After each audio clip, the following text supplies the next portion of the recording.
anyway, I've been in IT since 1989. For about 15 years with Network Solutions. I've been, for 15 years, and the security focus for about 10 years. And now that I've introduced myself, I'm going to lose this jacket because it is warm in here. Right? We're all friends, right? Right. All right, so first thing I'm going to show you is a video.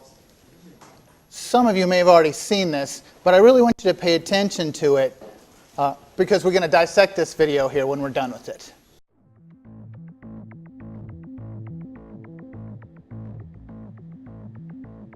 How did you decide to become a hacker?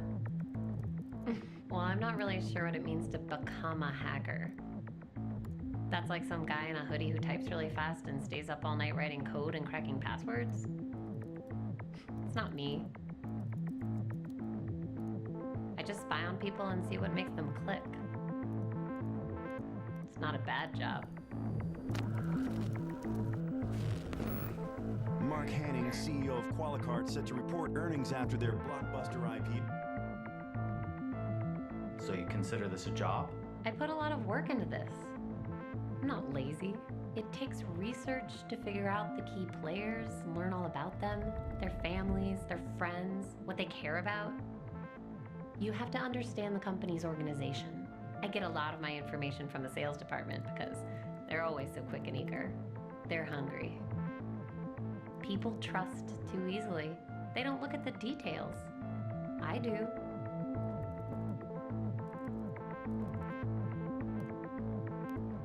Details matter. That's what I'm good at. It has to look completely believable. It has to look familiar. This is where research is important. It's not some generic piece of spam. It's an email from their boss with their company's signature. It's written in the voice of the boss. It's what he would say if he were writing this. What about the malware itself? How does that work? Somebody else out there already wrote all the code that does the actual attack. I'm just using it in the attachment.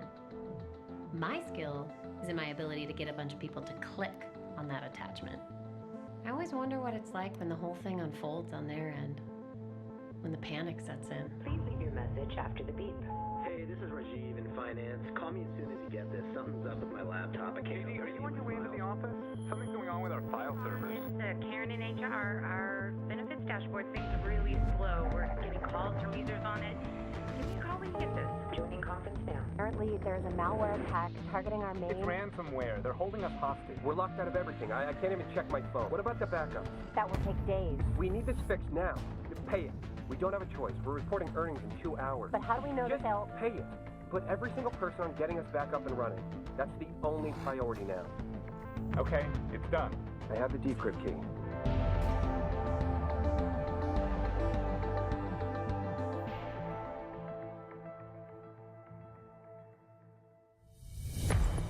Mark, we have a big problem. The ransomware was just to distract us. They got inside. They got everything. Customer data, financials, everything. Qualicart is reeling today from the news that hackers have released the personal information of nearly The 2 Nasdaq million closed customers. lower today, led by Qualicart, which was down 14% on news that their recent data breach may be far worse than the company Its stock originally fell to a acknowledged. new all-time low on news that CEO Mark Hanning is stepping down after what is turning out to be one of the worst breaches of personal information in recent history. Do you feel bad about releasing the personal information? All the financials? All the money that was lost? All I did was get the files. I'm not the one that decided to release them. I'm not the one that shorted the stock. Somebody else had their reasons for that. It's above my pay grade. I was paid to do a job, and I did it well. And that's what's expected of anyone, isn't it? Anyway, markets bounce back.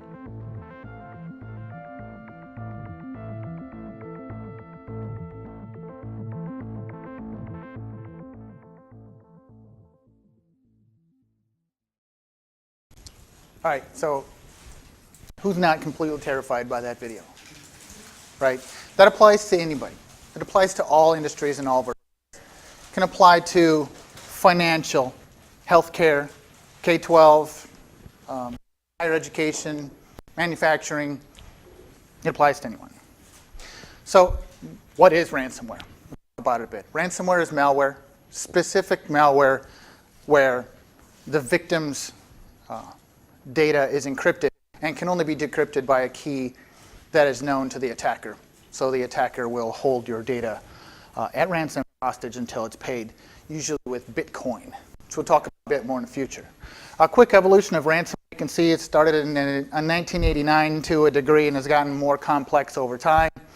This particular graphic is just a touch dated, 2016, so it's gotten a lot more dense towards the end. There have been a lot more forms of ransomware and a lot more complex. Why? Why has it been such, has it taken off so much? Well, because it's monetized. It is a business and an industry, and it's profitable.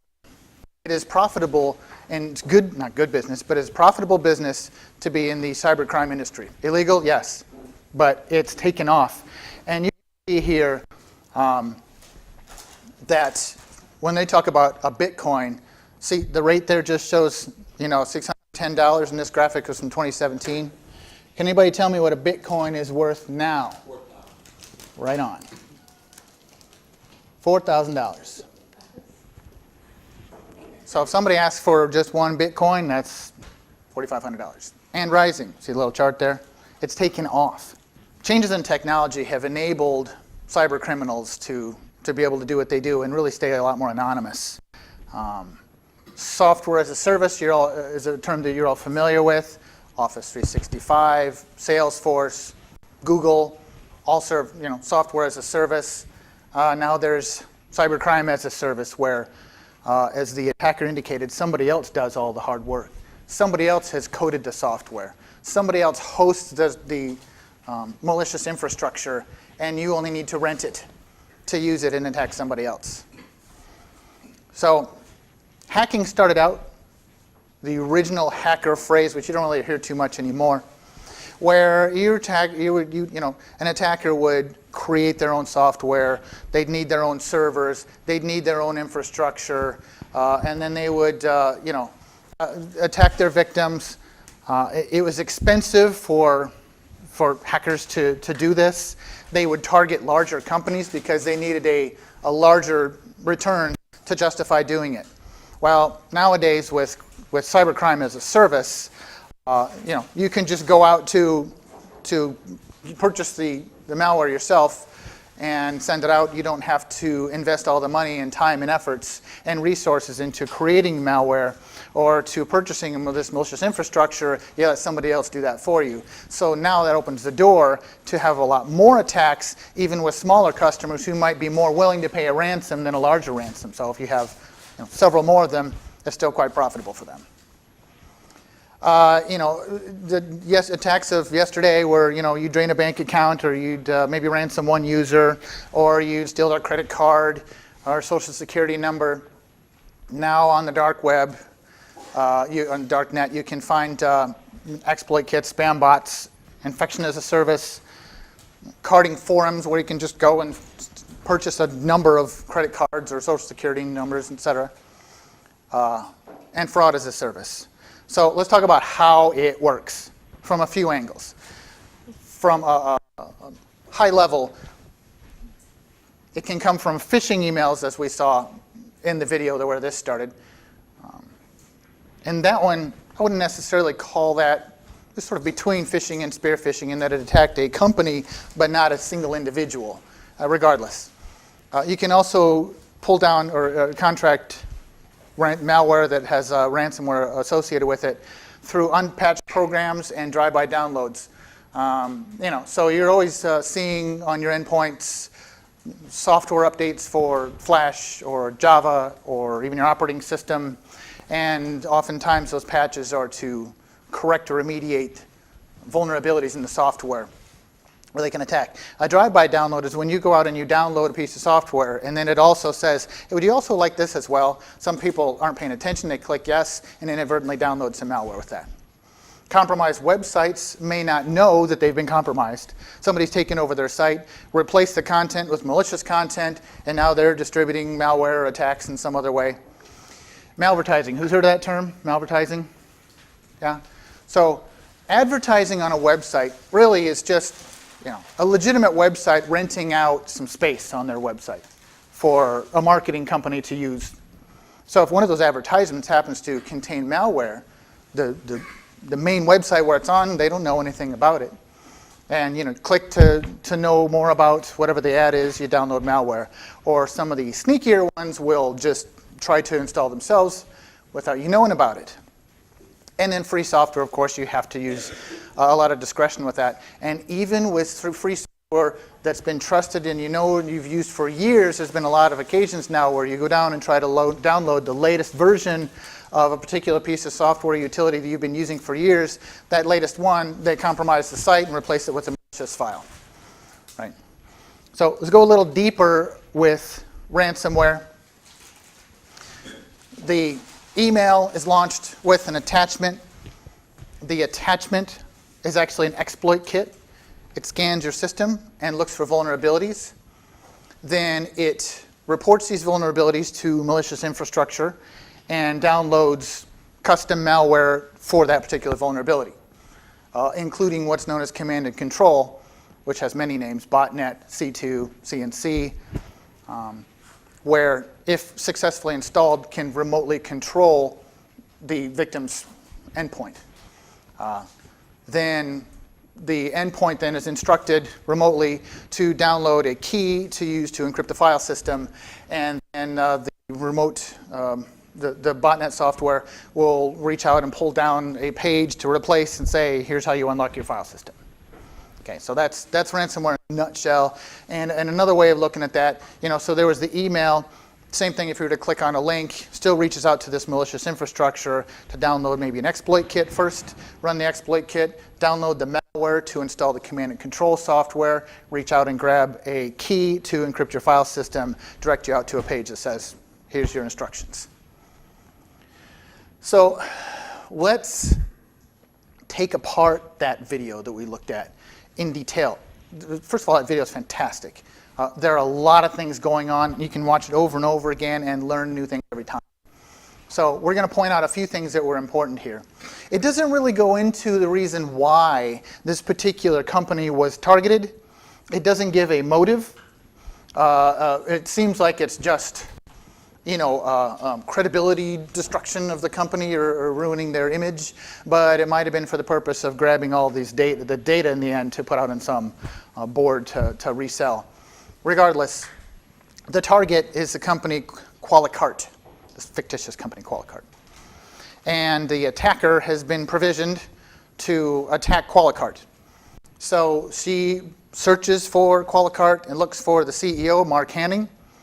She looks up, you'll notice even, this is a secure web tool like Google, but I think it's called Search Perfect or something like an SP, I can't remember what it's called.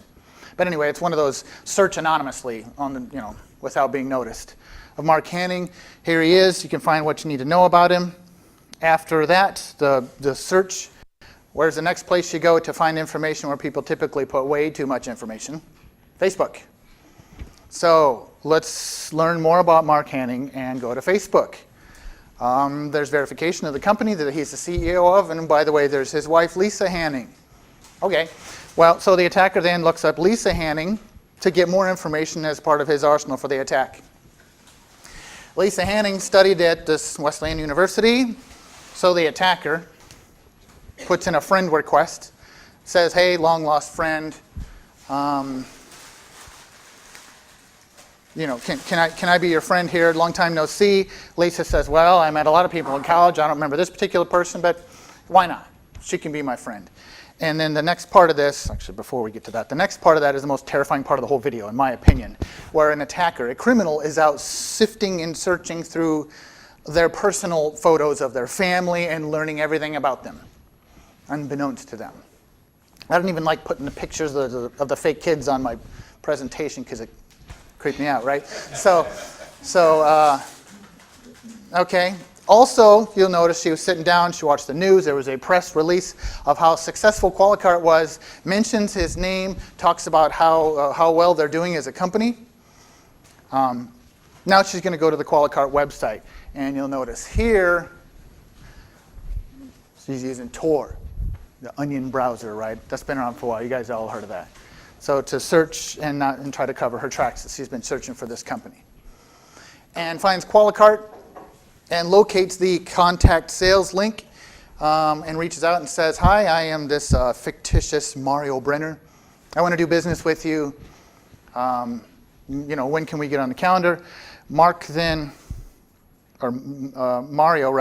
replies back, says, hey, we'd love to do business with you, The important part of that, which you don't see on the first image, but you see over here, is his signature with their graphic and the look and how exactly it looks. So she puts that in her back pocket for later use and modifies it slightly to look like Mark Hanning's signature. And she goes out then to start a new DNS domain with a similar name. Instead of being Qualicart, just replaces the I with an L, and it's Qualicart, which, unless you're really looking for it, could be easily overlooked. The domain is not in use. She starts it up. The domain service says you get free email with that. Great. She's going to create a m.hanning@qualcart.com, which she does. And then she goes out onto the dark web. You guys familiar with the dark web? Darknet? It's a place where criminals go to do illegal things, very bad things. There's two kinds of people on the dark web, criminals and law enforcement, to catch the criminals. That's where, upstanding people don't go onto such a place. A lot of bad things go on there. But anyway, finds this malware of her choice, ransomware of her choice. It's got a nice little checkbox, well, how much do you want to ransom for? It's very user-friendly. And she puts in what it's going to be, downloads the file. The file is masqueraded as a PDF, attaches that PDF to an email from the fictitious Mark Hanning with the new email address, that she had before there. So she faked, because it wasn't really from him, it was just from this new domain. But if you look at it, you really can't say, she used that press release as information to say, hey, she knows everybody knows about that press release and that they've been doing well in their earnings. Here's this congratulatory email with an attachment. You guys are doing great. Keep up the good work. Open this attachment to see what we're going to do the next time. People open the attachment, and then in a short time later, hosts start getting encrypted. Not just endpoints, not just user workstations. Sounds like their core business application servers were getting locked up. So, and you'll notice, conveniently for the hacker, there's a nice friendly little statistics page where she can see how many installs, how many are locked, how many ransoms are paid. Great information, and again, very user-friendly. So the Qualicart, the legitimate company, panic ensues. And you can see, actually, if I come back a little bit, that it tells you, we've encrypted all your data, and you only have 71 hours to pay up, or we're going to ditch the key, and you'll never get your data back. So not only are they concerned about getting it back, there's urgency to get it back. So that's what creates this panic. You heard the management, or whoever it was, somebody with authority there saying, just pay the ransom, because they want to keep this on the down low. They want to sweep this under the rug, and they do not want the press to find out about this. They just want to make it go away. So they pay the ransom. And next thing you know, they get their key back, and they unencrypt the file system, and everything is all good. So the moral of the story is, if you ever get ransomware, pay the payment, right? Pay the key. Just pay up. It'll go away. No problems or worries. It's not a problem that you're doing business with criminals, right? Until the criminals keep going. And since they had their command and control software prior to encrypting your file system, they've already been exfiltrating all of your confidential data. Right? Now the damage is done. It's out there. They have to report this information and convey this information out to the public. They're obligated to. The shareholders are all cashing in, their stock in the company for, pennies to the dollar, just to get out and get what they can out of it. And as a result, the company tanks. This is real. This kind of situation is not unreal. You hear about this happening. It does big damage to the reputation of the company, and that's the real damage. The data loss is something you can get the data, you can recover from backups, and that's all good and fine, but you cannot restore your reputation. You cannot trust the people who are doing business with you that you're a trustable company, that you can trust them with your confidential data. Well, whenever a company tanks, someone's got to take the fall. So in this case, it's poor Mark Hanning, who had precisely nothing to do with this and did not do anything wrong on his particular part. He's just got to take the fall. Okay, so again, that can happen to any industry. It didn't even talk about what the industry was of Qualicart, right? So any industry. So what do we do about this? How do we mitigate this risk? This is the Cisco attack continuum, also known as the before, during, and after model, also known as the BDA model.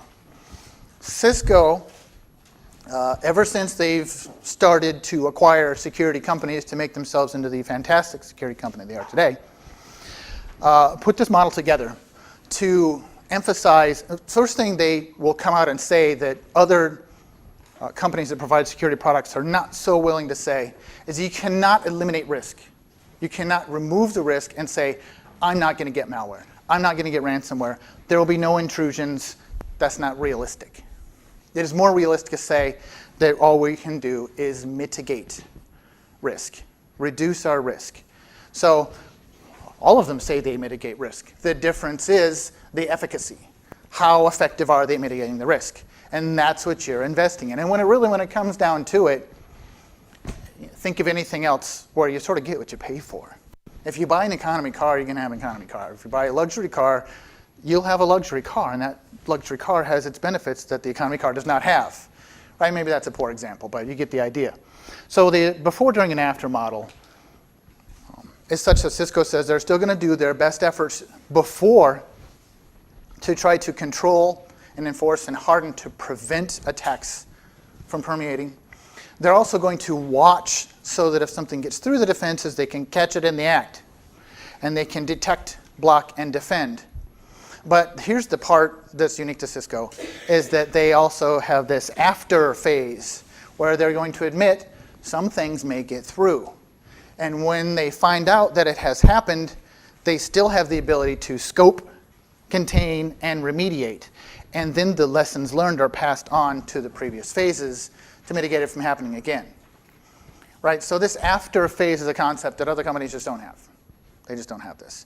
And it applies really across all of your platforms. Your network infrastructure, your endpoint, mobile, virtual, and your cloud infrastructure. This model applies to everything. And Cisco have been, for all of their security products, they fall somewhere on this model, oftentimes in multiple places. So let's start first with DNS security with a side of web security. And I say that because web security is a term that everybody understands. And DNS security seems a little funny at first, and let me explain. Web security is typically accomplished through the use of a proxy. Right? You got a machine here that is surfing the web on behalf of the original requester. Think of a CEO that has an administrative assistant. The CEO comes in and says, please go to the web and put together a report that shows me where our stocks are today. Okay? He or she puts that report together, gives it to the CEO. The administrative assistant was the proxy for the CEO. Right? He or she went out and got that information for him. He didn't do it himself. So the problem with a web proxy now is that A, they're difficult to administer oftentimes. And they can't handle everything. Originally, HTTP traffic was TCP port 80, and HTTPS was TCP port 443, all good and fine. When you use those ports to do something other than they were originally intended to do, that's what confuses proxy servers. For example, streaming video over those. Proxy doesn't know what to do with it, so it dies. You have to go into the proxy and say, bypass this traffic. Well, so you poked a hole. For anything that doesn't want to cooperate with the proxy server, you generally will bypass the proxy, which is poking a hole and allowing those vulnerabilities out. So third thing with that is there are only so many protocols that a proxy can protect. HTTP, HTTPS, some of them do FTP, maybe a handful of other ones, but not everything. What about all the other ports? There are time. DNS security, on the other hand, if you think about it, anything going to the web, or nearly everything going to the web, is going to have to turn a fully qualified domain name into an IP address before it can start. The internet talks in IP addresses. It doesn't talk in fully qualified domain names. So there has to be a mechanism for converting or translating fully qualified domain names to IP addresses. DNS, the same DNS that's been around since the inception of all of this, of the web. That allows right away, before even any traffic is passed, for something to step in and say, what is this resolving to? No, that's on the bad list, so you're out there. So if in the case of Cisco, Cisco's Umbrella, which was a company acquired OpenDNS, I don't know, a year and a half ago, maybe 2 years ago, maybe more. If the request ends up going to Cisco's Umbrella public resolvers, then there are policies, just like any other web policies, that can say, no, this falls into this category, this falls into that category. Static categories, just like all other web security solutions do. But Umbrella also offers quite a bit of dynamic security in such a way that it can say, well, this area has been distributing malware. This subnet as a whole has been distributed. It can get a little more deep and give you more to the more dynamic, what's going on right now instead of static categories. So the reason why that's important is if you see this chart, you can see C2, again, that's C2, CNC, ransomware, or .NET rather, that a lot of these will utilize DNS, and they need DNS in order to function. So DNS security can be really one of your first lines of defense, if not the first line of defense, because again, before you can even take off, before you can start from the originating host, you have to resolve that domain name to an IP address before you can get going. Right, so in the case of ransomware, let's talk about how DNS security can step in. We got compromised websites and we got our phishing spam. Either way, it has to resolve the address before it can go out and pull down the exploit kit, right? So it has to go to the web. If it's Umbrella, Umbrella can say, no, I know this site's distributing exploit kits, so we're going to shut it down there. Let's say it gets past that, right? Remember, we're keeping real about this and understanding that you cannot prevent everything, you can only mitigate risk. So let's say it gets past that and they download it. It's installed, the command and control, and now the command and control is remotely told to go and download this key for encryption. Again, that has to use DNS to resolve from the malicious infrastructure where this key is hosted, gives it another chance to stop it. And finally, before the final step, before it gets going to redirect them to a web page where it tells them how to remediate, and again, that needs to use DNS. So there are several places here and steps where just Umbrella can mitigate that. So just to wrap up Umbrella, I think Umbrella is one of your best bangs for your buck, if you will, for mitigating a wide variety of threats, not just web security, but including web security. From there, let's move on to file security. So, that's just kind of a generic term for antivirus, anti-malware, and such. Cisco's AMP really is a technology, and this technology is not only just for endpoint, but like your traditional antivirus or anti-malware. It also can run on a number of different platforms, network infrastructure equipment, firewalls, web security solutions, email security solutions, growing number of products. And what AMP's methodology is does the same. This is just like the BDA model. First it will check to prevent. When it first sees a file, the file is introduced. It'll take that file and do a SHA-256 on it and say, do I have this on my list? Is it good, bad, or unknown? And if it's unknown, then it says, all right, well, now I'm going to do a cloud lookup to the AMP cloud, which I'll talk about here in a minute, to Telos. Say, send me the disposition of this file. Here's its signature. The cloud will come back with disposition, good, bad, or unknown. If it's unknown, then you can take that file and it can send it up to ThreatGrid, where it can take it apart and do a good number of things on it to find out what its disposition is, good or bad. Report that back to the AMP cloud so the next person on the planet who uses AMP technology looks up that file. Now somebody's already done the work for that, and it's done. So that's just think about that as a technology more so than just a product. Yeah, so the advantage of that is when files come in, your traditional antivirus will have just two dispositions. It's either known bad, where it drops it or quarantines it, or unknown, and then it lets it go and forgets about it, and you don't ever see it again. It's off the radar. AMP will continuously, well, that's all good and fine until you have a file that sits idle for 6 weeks and then triggers. and then it's already gotten past the gates for your point-in-time antivirus, and it triggers, and you wonder, well, how'd this happen? Well, AMP tracks all these files, tracks the movements of all of the files, however they've been renamed, whatever they've spawned, on every system wherever AMP's installed. So you've got you know where this file came from originally, and it can also, if it find out that someone, again, on the planet who has AMP installed, has found this file that was originally had a benign disposition, finds out later, no, this file is malware, then it can retrospectively go out and say, okay, here's this, you have this file on all these workstations, and even though they're not being acted upon, they're just sitting idle, it has the ability to go out there and grab those files and quarantine them. So that's something that other antivirus just don't do. And that's very powerful. And that is really just scraping the tip of what AMP does. Again, so it's continuous analysis, and retrospective security is that ability to go and say, well, let's find this file. I know it passed, but I know where it is right now. Even if it's got a new name or it's spawned a few more files, I'm going to grab that file and quarantine it. Okay. There is a device trajectory and a file trajectory feature to AMP for endpoints, where you can, on a given endpoint, know for each file everything that it's done to the file system, wherever it's touched registry, any of the actions that it's done within the scope of that endpoint. File trajectory lets you know which endpoints throughout your entire enterprise have this particular file, which is a great way of tracking to find the origin, or patient zero, if you will, to try to trigger it down. All right, so this is an interesting, when a new malware is introduced, the average time for most antivirus or anti-malware is 100 days. So a lot of damage can be done in 100 days. Thank you. And for endpoints, it's 13 hours. So that's considerably less. I need to step up my pace just a little bit. I want to talk quickly about Talos. Talos is a threat intelligence database Cisco has. It's the largest threat intelligence database in the world.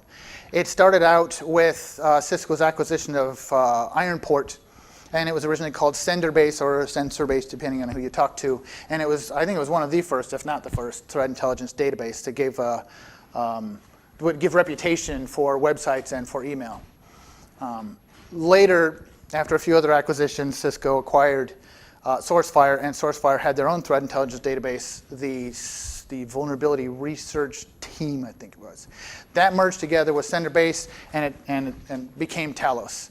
Talos also is the technology from other acquisitions as well rolled in. It's a global threat intelligence database that sees more than 3 times the amount of traffic that Google does every day. So it's a tremendous amount of data. All right, email security, I want to touch on that because email is the #1 method of contracting ransomware. So just to go back to our theme. If you have your email security system, I talked about the Ironport a little bit. The email security appliance from Ironport is the product that Cisco has. And it has AMP, or you can add AMP on there as a license as well. So what that can do is, again, it can tell you for emails coming and going what the reputation of the sender is that day, which can change from day to day, as well for any files that are attached, which it can take those files and go through the same routine that it does for endpoints. It can tell you the current disposition, can do cloud lookups, it can do threat grid analysis, and can do retrospective quarantines if need to. Internet edge security, that's basically firewalls, right? Firewalls also, next generation firewalls have been around for a long time, and the difference between a firewall and a next generation firewall is application visibility and control. And with that application visibility and control, you can see now what applications are going on. Instead of just being source and destination port and addresses, now you can analyze what all applications are being transferred as well, including attached files, and including malware, where you can take files and do the analysis on it. The same thing, local lookups, AMP lookups, threat grid lookups, with retrospective alerts to tell you, hey, this file that passed by some time ago, it's malicious. So end-to-end defense in depth. Remember this chart?